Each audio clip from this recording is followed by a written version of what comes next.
열왕기상 19장 1절에서 8절까지의 말씀입니다. 찾으셨으면 다 같이 읽도록 하겠습니다. 아합이 엘리야가 행한 모든 일과 그가 어떻게 모든 선지자를 칼로 죽였는지를 이세벨에게 말하니 이세벨이 사신을 엘리야에게 보내어 이르되 내가 내일 이맘때에는 반드시 내 생명을 저 사람들 중 한 사람의 생명과 같게 하리라. 그가 을 보고 일어나 자기의 생명을 위해 도망하여 유다에 속한 브에세바에 이르러 자기의 사환을 그곳에 머물게 하고 자기 자신은 광야로 들어가 하룻길쯤 가서 한 로뎀나무 아래에 앉아서 자기가 죽기를 원하여 이르되 여호와여 넉넉하오니 지금 내 생명을 거두시옵소서. 나는 내 조상들보다 낫지 못하니이다 하고 로뎀나무 아래에 누워 자더니 천사가 그를 어루만지며 그에게 이르되 일어나서 먹으라 하는지라. 본즉 머리맡에 숯불에 구운 떡 한 병물이 있더라. 이에 먹고 마시고 다시 누웠더니 여호와의 천사가 또다시 와서 어루만지며 이르되 일어나 먹으라. 내가 갈 길을 다 가지 못할까 하노라 하는지라. 이에 일어나 먹고 마시고 그 음식물의 힘을 의지하여 40주 40야를 가서 하나님의 산 호렙에 이르니라. 아멘. 오늘 귀한 말씀은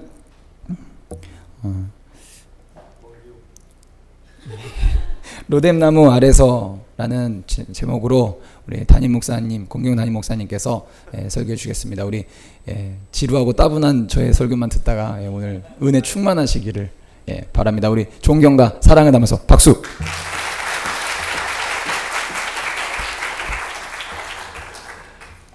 사랑합니다. 축복합니다.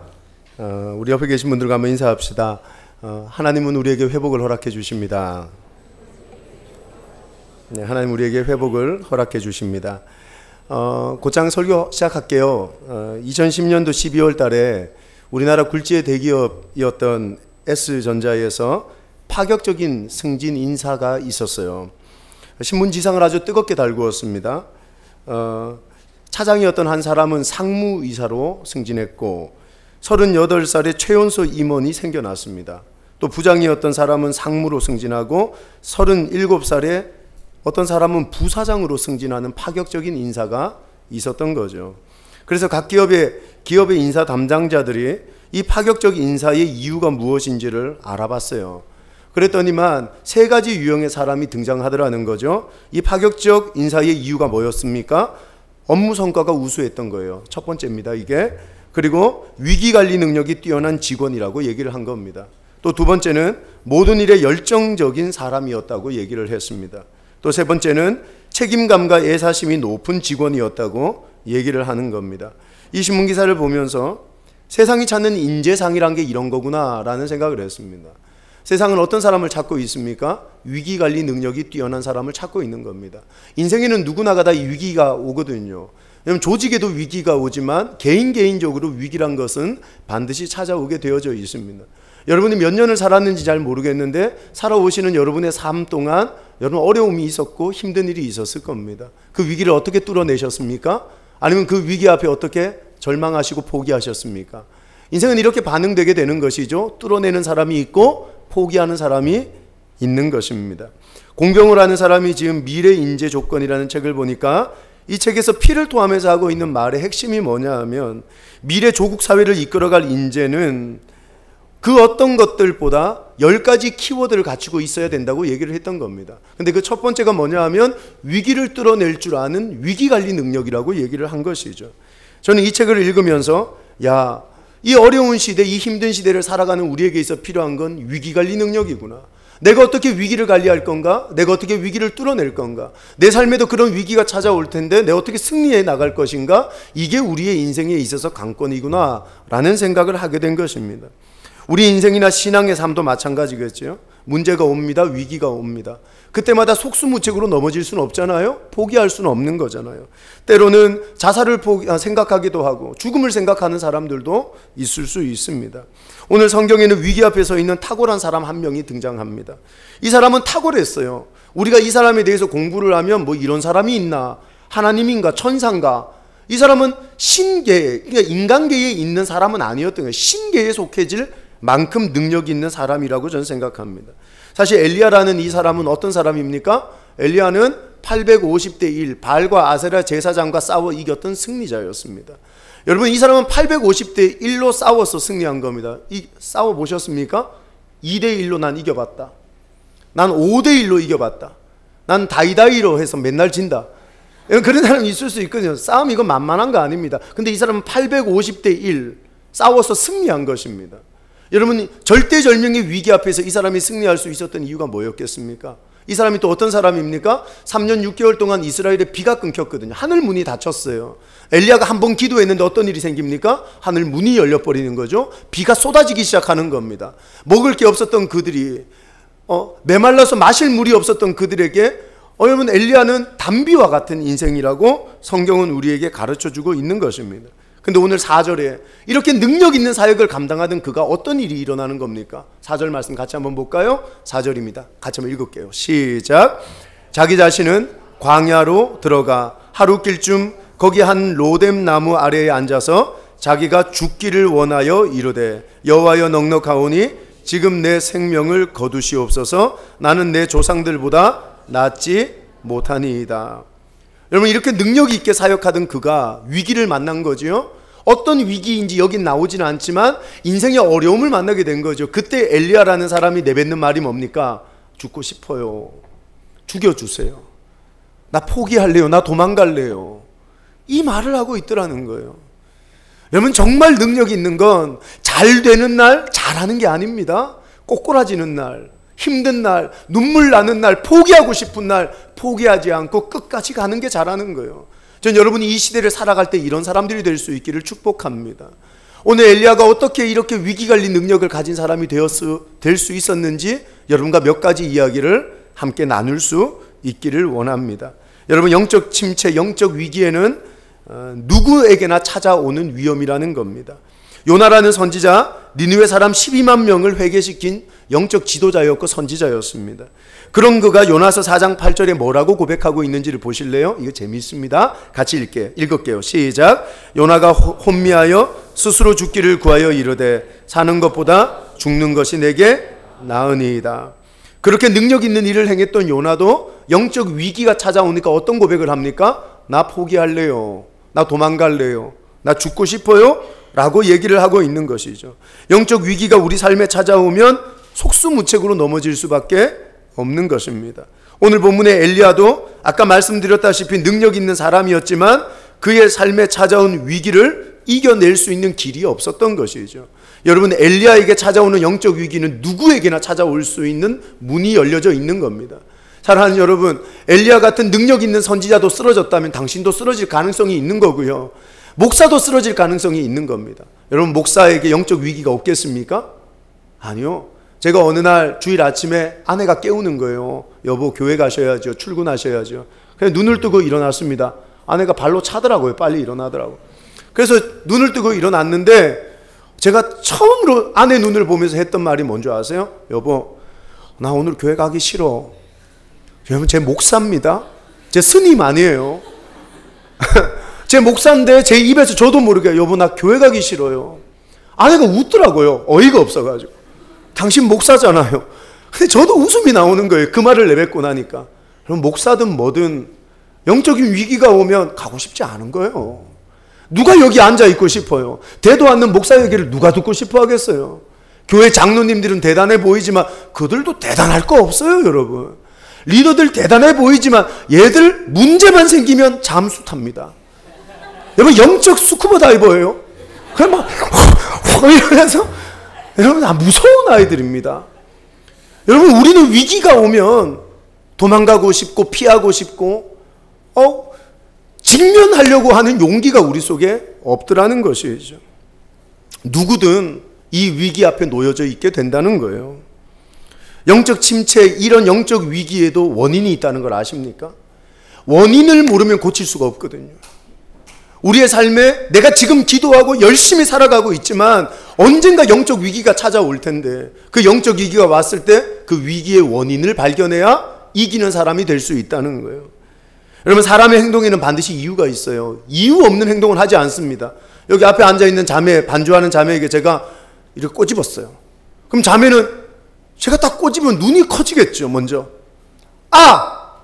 라고 외마디 소리를 지를 거라고 저는 생각을 합니다. 인풋이 있으면 아웃풋이 있는 거예요. 원인 없는 결과는 도출되지 않는 겁니다. 누군가가 사람을 미니까 떠밀리는 것이죠. 그냥 내 마음대로 걸어가는 건 없는 거예요. 여러분, 영적 위기의 원인이 있겠습니까? 없겠습니까? 당연히 있는 거죠. 그 원인을 찾아내야 병을 고칠 수가 있더라는 거예요. 제 아들이 2년 전에 이유 없이 열이 40도, 41도까지 올라가는 거예요. 그게 한 주, 두 주, 세 주를 올라갔습니다. 그때 한참 우리나라에 메르스가 있었거든요. 메르스. 야, 얘 메르스인가 보다. 그래서 제가 얘를 데리고 세브란스 병원에 갔습니다. 의사한테 물었더니 메르스 검사를 했는데 메르스가 아니라는 거예요. 자그마치 2, 3일 동안 피를 계속 뽑아서 열의 원인을 찾아내는 겁니다. 피 검사를 하면서. 원인을 모르는 거예요. 며칠 후에 그럽니다.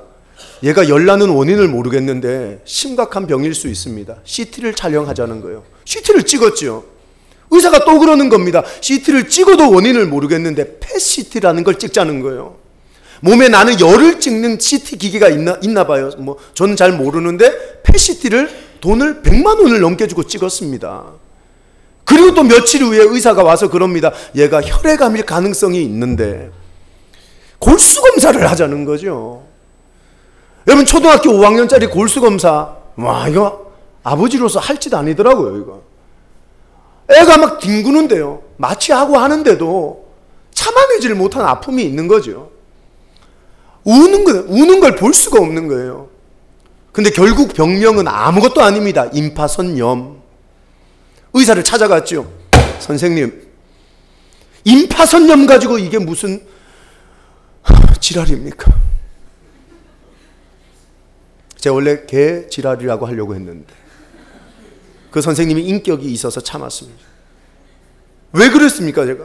그랬더니 이 선생님이 저한테 그럽니다. 아버님, 열나는 원인을 발견하지 못하고 그냥 덮으면요, 얘가 정말 쓰러질 수 있습니다. 큰 병이면 어떡하실 겁니까? 진짜 암이면 어떡할 겁니까? 열나는 원인을 찾아야 되는 거 아닙니까? 원인을 찾지 못하면 치유가 불가능하다는 얘기였어요. 영적 침체도, 영적 위기도 마찬가지입니다. 원인을 찾아내지 못하면 위기를 뚫어낼 길이 없는 거예요. 보이지 않는 것이죠. 오늘 엘리야의 영적 위기의 이유가 뭡니까? 원인이 뭐였어요? 엘리야의 영적 위기는 2절에서부터 시작되는 겁니다. 한번 읽어볼까요? 시작. 이세벨이 사신을 엘리야에게 보내어 이르되 내가 내일 이맘때에는 반드시 내 생명을 저 사람들 중 한 사람의 생명과 같게 하리라. 그렇게 하지 아니하면 신들이 내게 벌 위에 벌을 내림이 마땅하니라. 이세벨이라는 아주 못됐고 나쁜 여왕이 있는데 이 여왕이 엘리야를 죽이겠다고 협박을 하는 겁니다. 내가 너 죽여버릴 거다. 네가 죽인 우리 제사장 생명만큼 내가 네 생명을 짓밟아 버릴 거라고 협박을 하는 것이죠. 이 협박을 들은 엘리야에게 변화가 생깁니다. 850대 1 전쟁 앞에서도 당당했던 엘리야였거든요. 근데 이 아무것도 아닌 여자의 협박을 듣고 엘리야가 두려워지기 시작했던 것 같아요. 3절에 엘리야의 반응이 나오죠. 한번 읽어볼까요? 시작. 자기의 생명을 위해 도망했다. 두려움이 들어오니까 엘리야라는 사람이 도망을 가게 되는 겁니다. 영적 위기 앞에서 아무리 능력 있는 선지자라 해도 포기하고 도망가는 인생이 돼버리고 말더라는 것이죠. 여러분, 누군가가 그런 말을 했습니다. 두려움은 변장하고 돌아다니는 불신앙이다 그랬습니다. 한번 따라 합시다. 두려움은 변장하고 돌아다니는 불신앙이다. 우리가 생각하기에 두려움은 내 감정의 한 축이라고 생각했겠죠. 내가 생각하기에 두려움이라는 건 당연스러운 현상이라고 생각했겠지요. 근데 알고 보니까 두려움은 변장하고 돌아다니는 불신앙이라고 얘기하고 있더라는 겁니다. 사단이 왜 우리에게 두려움이라는 걸 주는 겁니까? 이유는 하나밖에 없습니다. 하나님을 하나님으로 보지 못하게 만들려고 그러는 겁니다. 여러분, 풍랑이는 바다 한가운데 배를 타고 있는 제자들을 묵상해 보십시오. 그 배에는 예수님이 타고 계셨습니다. 하나님의 아들 전능자이신 예수 그리스도가 그 배에 승선하고 계셨던 거예요. 풍랑이는 바다의 한가운데 그 배를 타고 있는 제자들은 비바람 불고 풍랑이 이니까 그 배에 예수가 타고 있다는 걸 까먹고 있는 겁니다. 잊어버린 겁니다. 하나님이 보이지 않는 거죠. 예수가 보이지 않는 것입니다. 내 인생에 비바람 불어보십시오. 내 인생에 힘듦의 문제가 찾아와 보십시오. 내 인생에 정말 내가 어려워하는, 넘어가지 못하는 인생의 문제들이 찾아오고 영적 위기가 찾아오면 누구나가 다 하나같이 하나님을 보지 못하는 겁니다. 여러분, 사단이 왜 우리에게 두려움을 주는 겁니까? 두려움을 주는 유일한 이유는 당신에게 하나님을 보는 눈을 가로막기 위해서였던 거예요. 여러분, 우리가 두려움에 붙잡히면 하나님을 보지 못합니다. 하나님을 찾지 못하는 것이죠. 여러분, 이건 사단의 전략이고 계략인 것입니다. 이런 사단의 전략 앞에 당신이 무너지면 큰일 나는 거예요. 아무리 어떤 두려움이 내 삶 가운데 찾아온다 할지라도 우리는 작은 구멍을 통해서도 살아계신 하나님을 볼 줄 아는 영성이 있어야 된다는 거죠. 할렐루야. 이게 신앙이고 믿음이거든요. 하나님이 우리에게 요구하시는 신앙이란 건 큰 거 아니에요. 세상을 변혁해라. 네가 어떻게 할 거야? 나도 못하는데. 박영강 할 수 있어요? 당신이나 개혁하세요. 이런 말이 나오는 거거든요. 여러분, 우리는 큰 일을 하는 존재가 아니에요. 우리는 작은 일을 위해서 존재하는 건데 어떤 일인 거예요? 내 삶에 찾아온 위기 앞에 하나님을 볼 줄 아는 거예요. 이게 신앙이 우리가 해야 될 일인 것이죠. 오늘도 당신의 삶에 어떤 위기가 왔는지 목사는 몰라요. 하지만 그 위기 앞에서 여러분의 반응은 그 순간에도 하나님을 하나님의 자리에 세울 줄 아는 믿음이 필요하다는 것. 할렐루야. 여러분, 퍼펫이라는 심리학자가 이런 말을 했습니다. 그대가 무엇을 가장 겁내든 한번 읽어봅시다. 곧 그를 섬기게 될 것이다. 야, 이게 두려움의 무서움이에요. 두려움이라는 건 우리가 그를 섬기게끔 만드는 근거가 되는 겁니다. 여러분, 나 대학 떨어질 것 같아? 대학 떨어짐에 대한 두려움이 있습니까? 당신의 하나님은 대학이 될 거예요. 나 돈이 없어 망할 것 같아? 돈이 없어 굶어 죽을 것 같아? 당신의 하나님은 돈이 될 거예요. 우리의 삶에 두려움의 근거가 찾아오면 그 두려움의 제목이 우리의 하나님이 되어버리는 거예요. 사랑하는 여러분, 하나님을 두려워하셔서 하나님을 하나님의 자리에 세우는 여러분 될 수 있기를 바랍니다. 이게 우리가 진짜 두려워해야 될 삶의 두려움이죠. 하나님의 하나님 되심을 두려워하는 거예요. 하나님의 살아계심을 두려워하는 것이죠. 우리가 두려워해야 될 유일한 근거가 하나님이신 겁니다. 여러분, 불안이나 두려움이 찾아왔을 때 우리가 정말 주의해야 될 게 있어요. 한번 따라합시다. 시인하거나 고백하지 말라. 두려움이 찾아오면 절대 시인하거나 고백하지 말아야 됩니다. 여러분, 성경에 나오는 욥이라는 사람 아세요? 그는 참 동방의 의인이라고 소문났던 사람이었어요. 근데 어느 날 자식 10명이 다 죽었어요. 어느 날 가지고 있었던 재산이 다 날아갔어요. 몸은 건강했을까요? 어느 날 자기 몸에 욕창이라는 문둥병이 들었는데 고쳐지지 않는 거예요. 기와장을 가지고 몸을 끓는데 피고름이 흘러나오는 거죠. 이 사람이 내가 왜 이렇게 이런 재앙을 받았을까를 생각하고 묵상하다가 이유를 찾아냅니다. 욥이 생각해낸 자신의 삶의 재앙의 이유가 뭐였을까요? 욥기서 3장 25절에 나와요. 이건 가슴에 새기셔야 될 말씀이에요. 자, 같이 읽을게요. 시작. 내가 두려워하는 그것이 내게 임하고 내가 무서워하는 그것이 내 몸에 미쳤구나.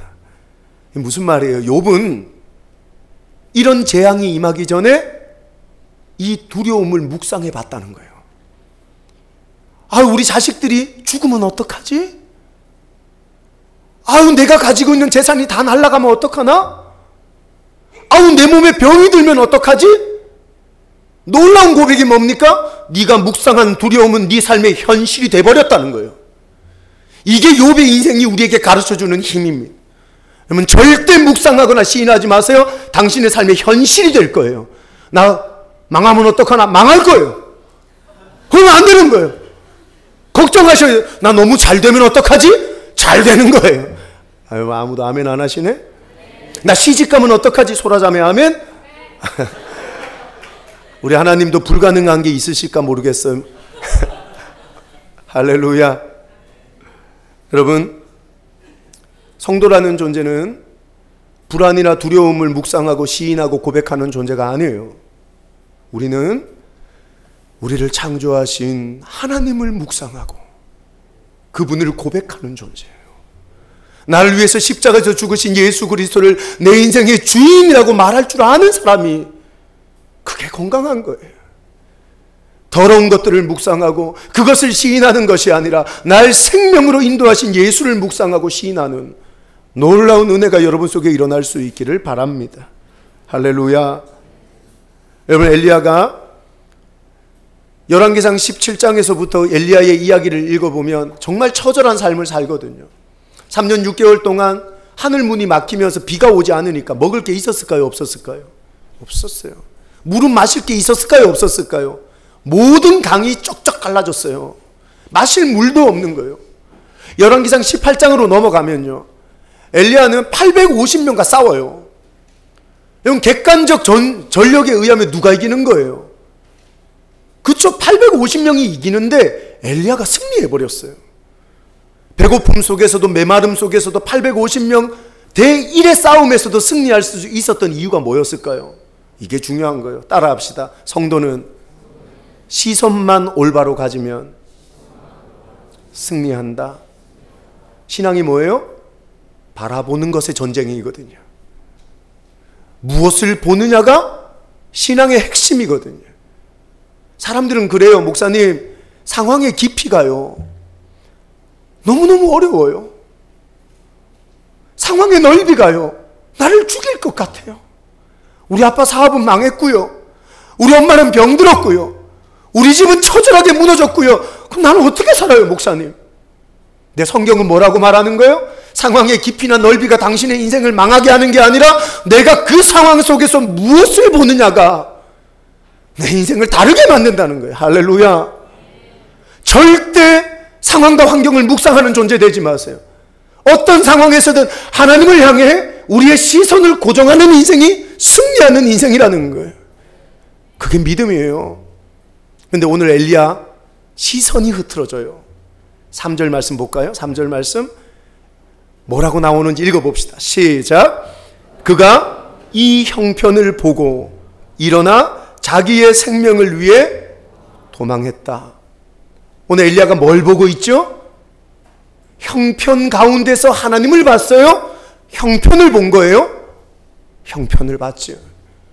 엘리야는 배고를 때도 형편을 보지 않았어요. 엘리야는 목마를 때도 형편을 보지 않았어요. 엘리야는 850대 1의 전투 앞에서도 상황을 보지 않았단 말이에요.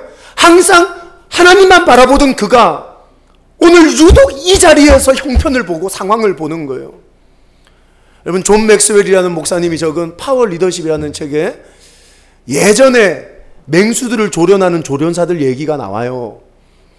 예전에 조련사들은 사자 같은 맹수들을 조련하는데 으르렁거리면 마취총을 쏘면 되는데 옛날에는 마취총이 없었던 거예요. 마취총 대신 가지고 들어간 게 뭐냐? 제가 준비해봤어요. 이 의자, 4개 발 달린 의자를 가지고 들어갔다는 거예요. 이걸 왜 가지고 들어갈까요? 짐승은 이게 나빠요. 이게 굉장히 떨어지는 거예요. 저는 이게 좀 낮지만 짐승은 이게 굉장히 낮은 거죠. 짐승은요, 다리 4개짜리 의자를 딱 가지고 이렇게 들어가면요, 4개를 다 보는 거예요. 여러분, 초점이 흐트러지기 시작하는 거예요. 그때부터 어지럼증이 생긴대요. 곧 지나면 쓰러진다 그러더라고요. 이거 위대한 진리예요, 여러분. 성도는요, 초점이 흐트러지면 끝장나는 거예요. 왜 당신이 고난이 왔을 때 넘어졌는 줄 아세요? 영적인 능력을 가지지 못하고 힘을 가지지 못하고 왜 그동안 문제만 생기면 도망갔는 줄 아세요? 그때마다 당신의 영적 초점들이 흐트러진 거였어요. 성도는 상황도 보고 하나님 보는 게 아니라 상황 버리고 하나님만 보는 거예요. 할렐루야. 그때 우리에게 능력이 임한다니까요. 힘이 임한다니까요. 기도하면서 뚫어내고 이기는 자가 된다니까요. 뭐 보고 계세요? 뭘 묵상하고 뭐만 초점 맞추고 계신 거예요? 여러분, 내게 다 보려면 끝나는 거예요. 오늘 결정하시는 거예요. 다윗이 그거 결정했지요. 내 영혼이 확정되고 확정되었사오니 믿음에 눈들어 주를 바라봅니다. 이게 이 고백이에요.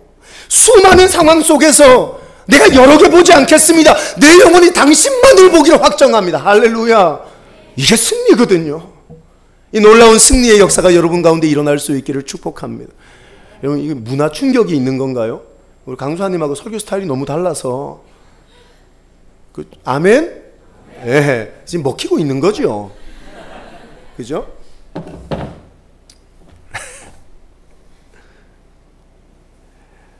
여러분 영적 위기는요 4절 말씀 한번 읽어봅시다. 왜 찾아오는지 원인 세 번째예요.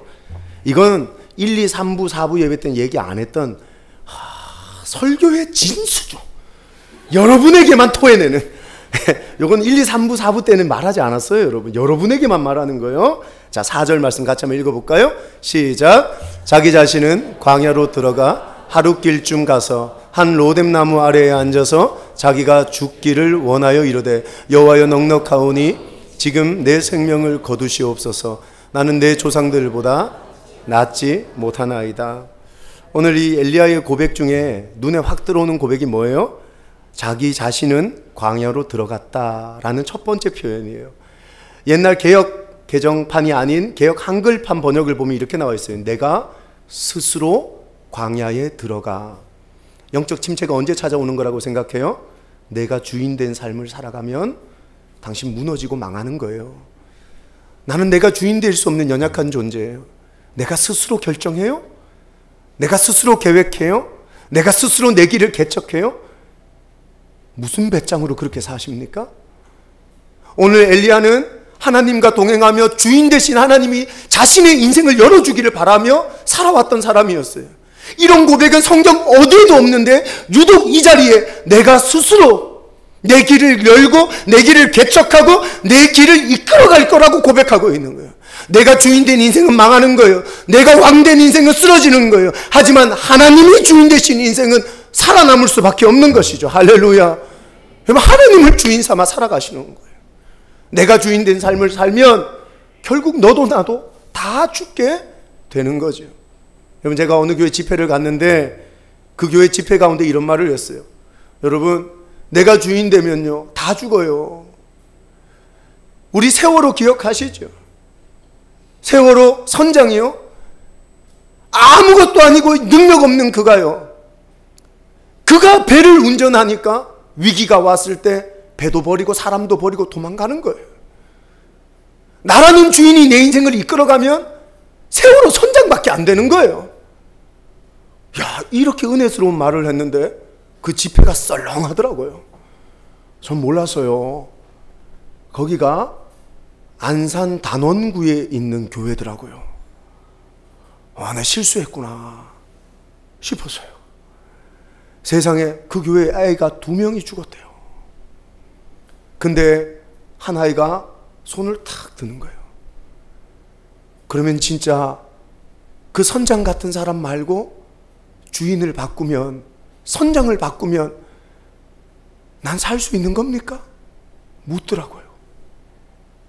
그럼요. 내 인생의 선장이 바뀌면 우린 사는 거예요. 그 자매가 아멘 했어요. 사랑하는 여러분, 우리는요 내가 선장되어진 인생을 살아가다가는 나도 죽고 너도 죽고 다 죽는 거예요. 하나님이 선장되신 인생을 살 때야 내 인생은 열리게 되는 거예요. 할렐루야. 오늘 이 자리에 여전히 내가 선장된 인생을 살아가고 있는 사람이 있으면 바꾸세요. 이 말씀을 오늘 드리는 건 당신에게 기회가 있다는 거예요. 선장을 바꿀 수 있는 기회를 드리는 거예요. 입을 벌려서 고백해 봅시다. 하나님, 하나님이 내 인생의 선장되어 주세요. 내 인생은 절대 좌초되지도 바다 가운데 빠져들지도 않을 것입니다. 완벽하신 선장이 우리 인생의 배를 인도하실 거니까요.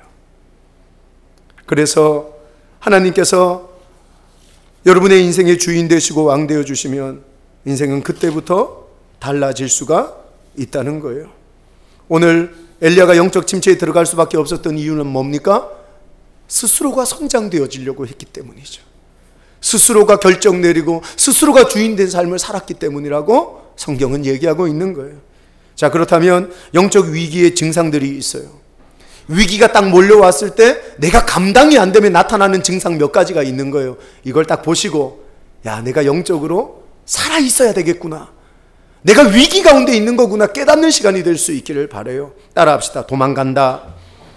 영적 위기가 찾아오면 어떤 사람들은 도망가는 사람들이 나오는 거죠. 3절 말씀 읽어볼게요. 시작. 그가 이 형편을 보고 일어나 자기의 생명을 위해 도망하여 유다에 속한 브엘세바에 이르러 자기의 사환을 그곳에 머물게 하고. 굉장히 중요하고 재미있는 구절이에요. 엘리야가 어디까지 도망갑니까?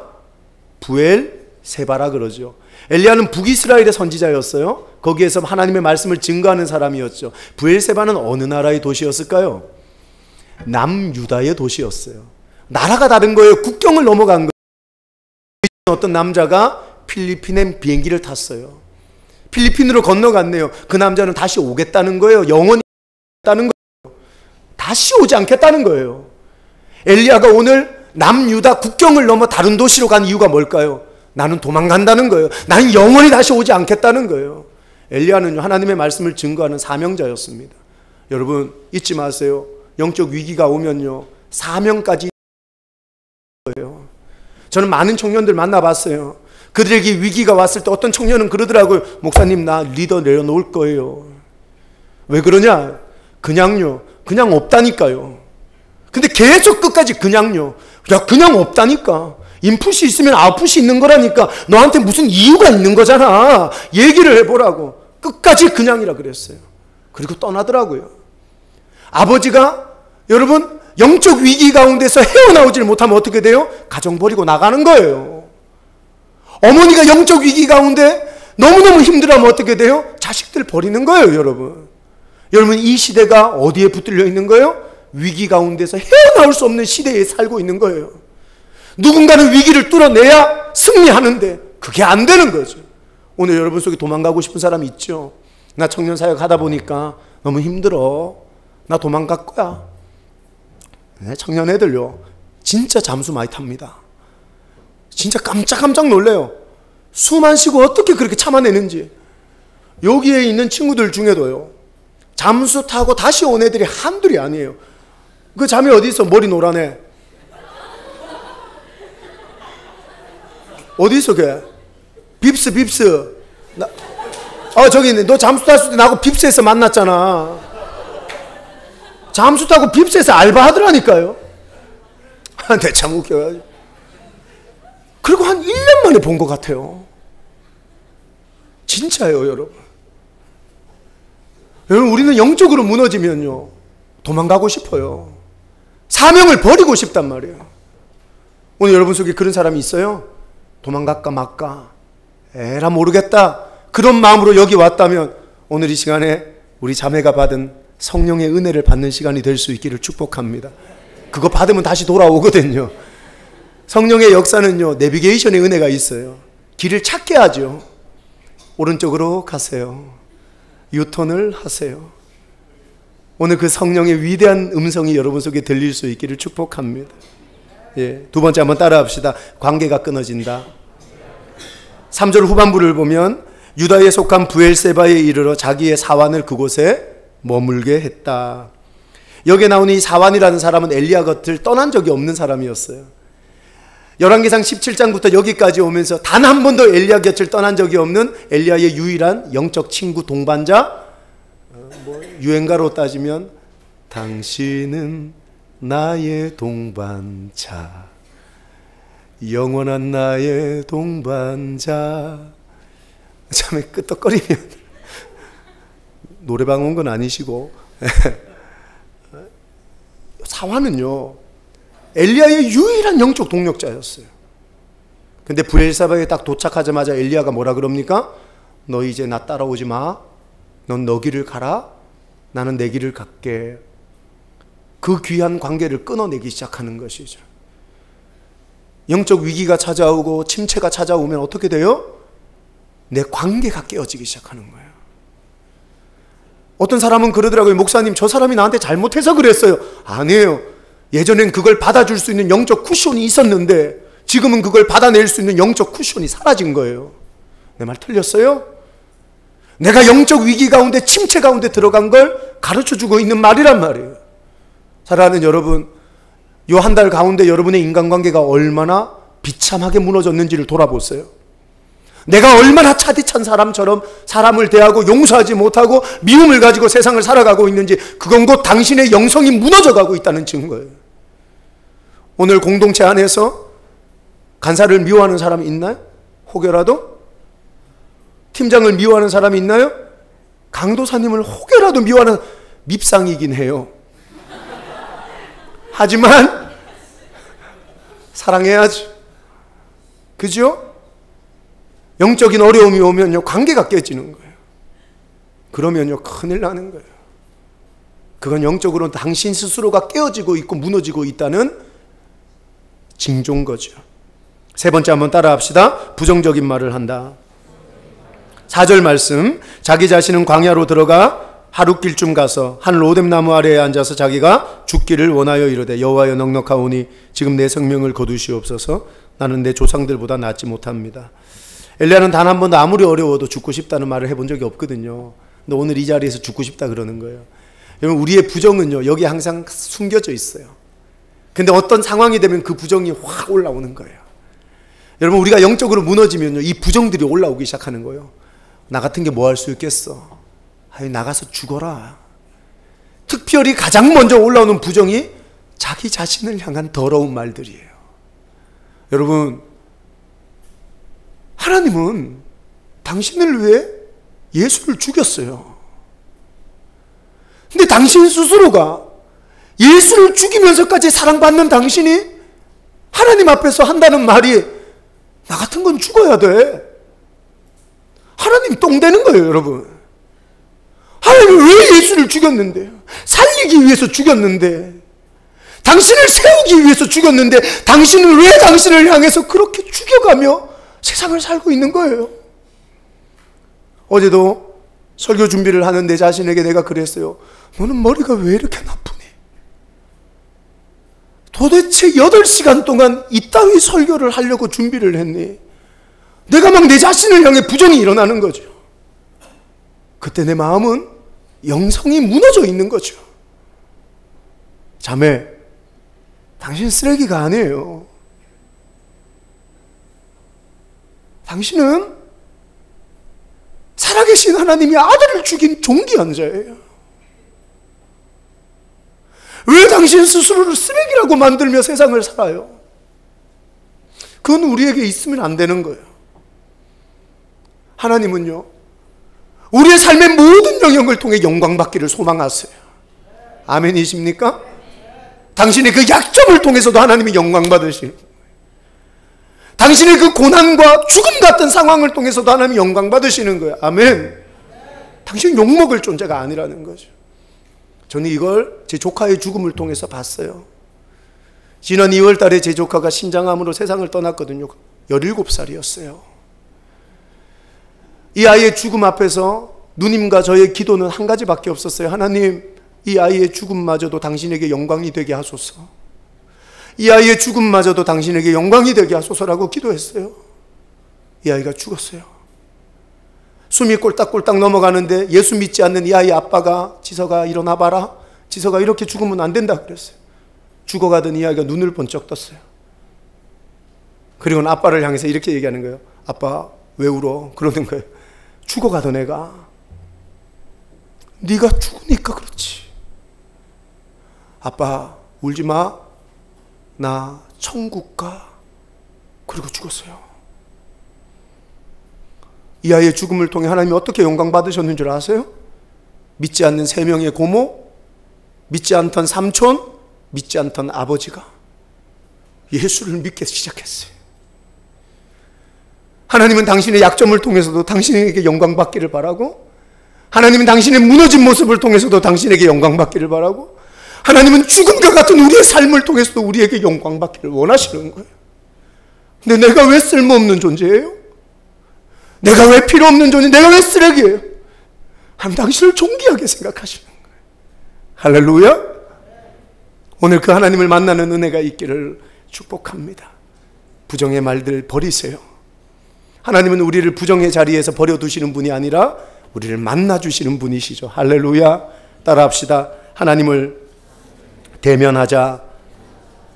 여러분, 오늘 본문을 보면 로뎀나무 밑에서 하나님이 엘리야를 회복시키는 방법이 물과 떡을 먹여서 그에게 힘을 주는 거였죠. 사람들은 착각해요. 그래, 배 터지게 먹자. 그래, 쉬고 놀면은 회복되는 거야. 아니요, 여러분. 왜 먹였냐가 중요하잖아요.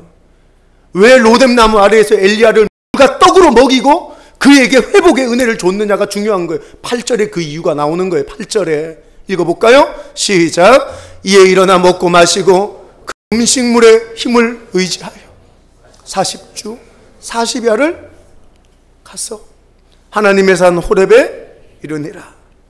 하나님은 처참하게 무너져 있지만 당신의 아들 엘리야를 하나님의 산 호렙에서 만나기를 바라셨던 거예요.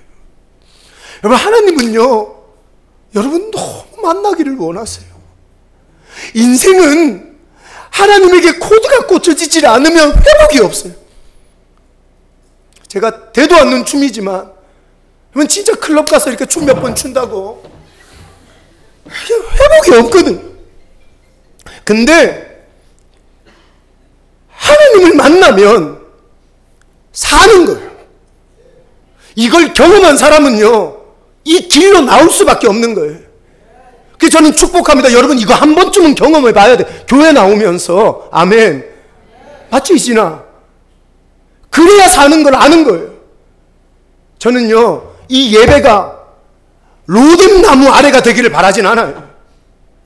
밥 먹고 사람 만나서 희덕거리는 로뎀나무가 아니라 하나님의 산 호렙이 되기를 바라는 거예요. 할렐루야. 로뎀에서는 내 마음을 충족시킬 수는 있지만 내 영혼을 세울 수는 없는 거거든요. 하지만 하나님의 산 호렙은 내 영혼이 살아나는 역사가 있는 거예요. 우리의 예배가 로뎀나무 아래가 아니라 하나님의 산 호렙 앞에 서 있는 예배가 될 수 있기를 축복합니다. 할렐루야. 할 얘기가 너무 많은데 때려치울게요. 우리 같이 찬양하고 기도하겠습니다.